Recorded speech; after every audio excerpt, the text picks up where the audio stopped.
नमस्कार, मैं सरदार बलविंदर सिंह। आप देख रहे हैं नीला सलाम न्यूज़। आज हम लोग हैं राष्ट्रीय बहुजन कांग्रेस पार्टी के जो आज इनका पार्टी का स्थापना दिवस है और हमारे साथ है राष्ट्रीय अध्यक्ष डॉक्टर SR शरण जी। सबसे पहले चैनल पर स्वागत है सर आपका। नमस्कार जी। सर, आज का जो कार्यक्रम है उसकी रूपरेखा के बारे में थोड़ा सा बताएं, पार्टी की स्थापना के बारे में बताएं ताकि दर्शकों को पता लग सके कि अब तक आप लोग क्या क्या कार्य कर चुके हैं। देखिए, मैंने राष्ट्रीय बहुजन कांग्रेस पार्टी का हमारा कार्य हमेशा ही अलग रहा और जितनी भी पार्टियां आई, इस समय कांग्रेस भी आई, भारतीय जनता पार्टी भी आई, तीसरे नंबर पे अब इस समय जो है हमारी आम आदमी भी पार्टी आई है। लेकिन इन सभी पार्टियों से हमने जो भी कार्य किए अभी तक, अभी 2002 से लेकर अब तक कंटिन्यूअस 9 राज्यों में चुनाव लड़ाए और हमें कामयाबी परसेंट के वोटों की परसेंटेज मुझे मिली और कम से कम जो है हमने कश्मीर के मुद्दे पर 370-35 के लिए हमने प्रदर्शन किया, उसमें भी हमें कामयाबी मिली। इसके बाद में गौ हत्या की मामला में इंदिरा गांधी ने जो काम करवाया था उसमें भी हमने कार्य किया, जंतर मंतर पे, उसमें भी हमें कामयाबी मिली। तीसरे मुद्दे पर यह है कि मतलब जो हमारा हरियाणा का जो है एक मुद्दा आया था बहुत बड़ा, जो बलात्कार के लिए महिलाओं के लिए हुआ था, क्या नाम है, हरियाणा में जो हुआ था और बड़ा संगीन पोजीशन थी, जिस पे हमने शासन प्रशासन को इतना कार्य किया था कि वो हमने सस्पेंड भी कराया। लेकिन मेरा काम जो है बिल्कुल अलग ही हुआ और हम कामयाब हुए। हमने सबको बोला कि देखिए, सारी पार्टियों ने आपके साथ में छल कपट किया है, लेकिन राष्ट्रीय बहुजन कांग्रेस पार्टी जो कहती है वो करके दिखाती है और समय पर 24 घंटे कंटिन्यूअस रहती। चाहे मेरा गरीब से गरीब परिवार का आदमी हो, चाहे पैसे वाला आदमी हो, जिसने रात को 12 बजे मुझे अगर याद किया तो राष्ट्रीय बहुजन कांग्रेस पार्टी के राष्ट्रीय अध्यक्ष डॉक्टर SR शर्मा मौके पर पहुंचे और उन्होंने काम करके दिखाया। जिसमें अभी हाथरस का एक मामला आया था बहुत ज़बरदस्त, बलिया का मामला आया था ज़बरदस्त, जिसमें हरिजनों के साथ कई अत्याचार किए गए।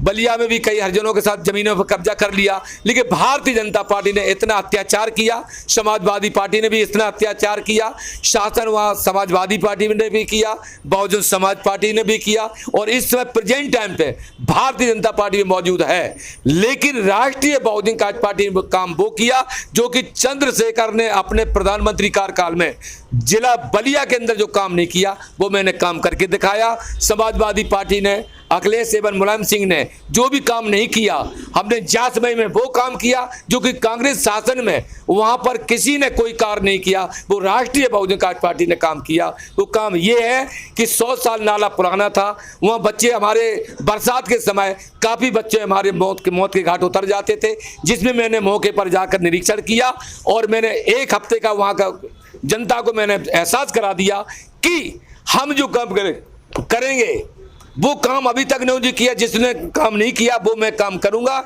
जिसमें राष्ट्रीय बहुजन कांग्रेस पार्टी अलग पहचान होगी।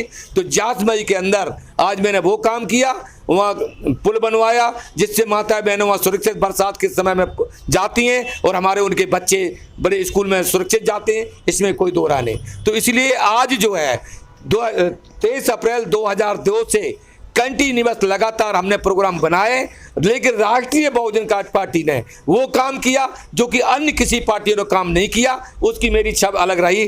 और आज हम जनता के सामने ये अपील करना चाहते हैं कि अगर राष्ट्रीय बहुजन कांग्रेस पार्टी ने जनता ने का सहयोग अगर दिया तो इस दिल्ली की नहीं पूरे देश की तकदीर और तस्वीर को बदल दूंगा, इसमें कोई दो राय। अच्छा सर, मेरा आपने बताया आप सामाजिक मूवमेंट के साथ हमेशा जुड़े रहे, लगातार समाज के हितों के लिए आप बात कर रहे हैं, लेकिन एक लंबा अरसा हो गया, 20 साल का अरसा हो गया आपको समाज में लगे। अब 20 साल के अरसे में कभी आपके लिए अच्छा चढ़ाव भी आया होगा, कभी बुरा समय भी आया होगा। ऐसे आपने क्या ऐसी चीज़ें रहीं जिससे आपको प्रेरणा मिली, फिर भी आप डट के अब तक लगातार लड़ते रहे और अब तक आपने कितने चुनावों के बाद कितने आपने आपकी पार्टी से मेंबर बन पाए, और अगर आपने कहीं से बने हैं तो उनके बारे में बताइएगा सर। देखिए, हमने सबसे पहले हमने जो 9 राज्यों में चुनाव लड़ा है, तो मणिपुर में हमारा जो है, मणिपुर में खेतली जो हमारी लड़की थी हमारी अनमेरिड, जिसको मैंने लोकसभा चुनाव लड़ाया था, वहाँ से वो तीसरे नंबर पे आ पाई थी, वो जीत नहीं पाई थी। और उसने जो है जनता दल यूनाइटेड को छोड़ करके वो हमारी पार्टी ज्वाइन की थी और भाई यार आई, यहाँ पर आई और हमने टिकट दिया और वो कामयाब हुई और तीसरे नंबर पे आई। इसी तरीके से हमने जो है उत्तर प्रदेश में 2009 पे हमने खुद चुनाव लड़ा था। सबसे पहले जब क्षेत्र में नहीं गए, लेकिन हमें 2 दिन का टाइम मिला था। चुनाव आयोग ने इतना टाइम मुझे दिया, ओनली 2 दिन का मुझे टाइम मिला, लेकिन फिर भी हमने 18 कैंडिडेटों के बीच में मेरा 5वां नंबर आया। खैर कोई बात नहीं।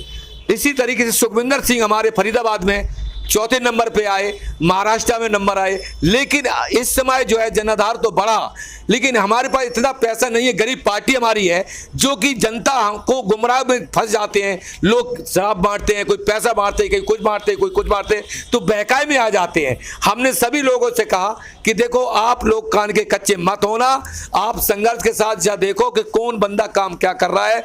अगर मेरा काम अच्छा लगे तो मुझे मेरा जनता मेरा साथ दे, इसके कोई दो राय नहीं।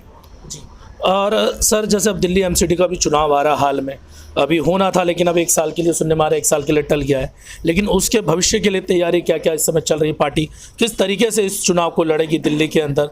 और क्योंकि यहाँ पे दिल्ली में जो शासन है वो केजरीवाल जी का है और एमसीडी की बात करें तो एमसीडी में बीजेपी है, तो कैसे आप इतनी बड़ी पूंजीपति पार्टियाँ जिनमें धन्ना सीट भरे पड़े हैं उन्हें आपकी पार्टी टक्कर दे पाएगी? देखिए इस समय मैं तो ये बात एक साथ कहता हूँ कि भारतीय जनता पार्टी को बोलना चाहता हूँ कि अगर इनके अंदर दम है तो राष्ट्रीय बहुजन पार्टी से जो है मशीनों के द्वारा चुनाव ना करवाएं, बैलेट से चुनाव करवाएं। ये मैं दावा करता हूं कि राष्ट्रीय बहुजन पार्टी जीत के आएगी। क्यों? चुनाव आयोग इस समय उनके गोद में है और जिसके हाथ में सीबीआई, ईडी, सारे प्रशासन उनका होता है, तो जिसके वजह से वो डर के मारे बटन कहीं दबती है कहीं जाता है। तो इस तरीके से धांधली हर जगह हो रही है, इसमें कोई दो राय नहीं है। मैं यही जनता के सामने कहना चाहते हैं कि अगर मोदी जी कि अंदर अगर हिम्मत है तो राष्ट्रीय बहुजन पार्टी के नाम से डिब्बा रख के देख ले, अगर जीत कर निकल जाए तो जो बताए सो करें। हम आज भी ये कहना चाहते हैं, लेकिन मशीनें उनके साथ चल रही है। चुनाव आयोग टीएन सेशन था, एक दिन वो था टीएन सेशन जो आज तक चुनाव आयोग ऐसा आया और ना ऐसा आएगा। लेकिन चुनाव टीएन सेशन पक्ष नहीं करता था, विपक्ष नहीं करता था, निष्पक्ष चुनाव कराता था, चाहे वो कांग्रेस हो, चाहे बीजेपी हो, चाहे सपा हो, चाहे कांग्रेस हो। लेकिन टीएन सेशन के मुकाबले आज तक कोई चुनाव आयोग मौजूद नहीं है।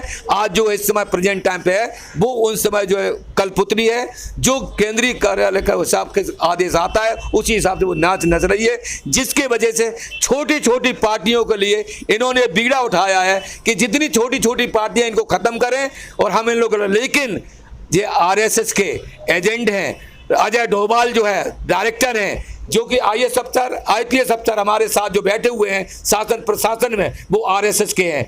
आरएसएस वाले ये चाहते हैं कि ये दोनों एक है। वो भारतीय जनता पार्टी अगर एक पार्टी है तो आम आदमी पार्टी की जो अरविंद केजरीवाल बी पार्टी है।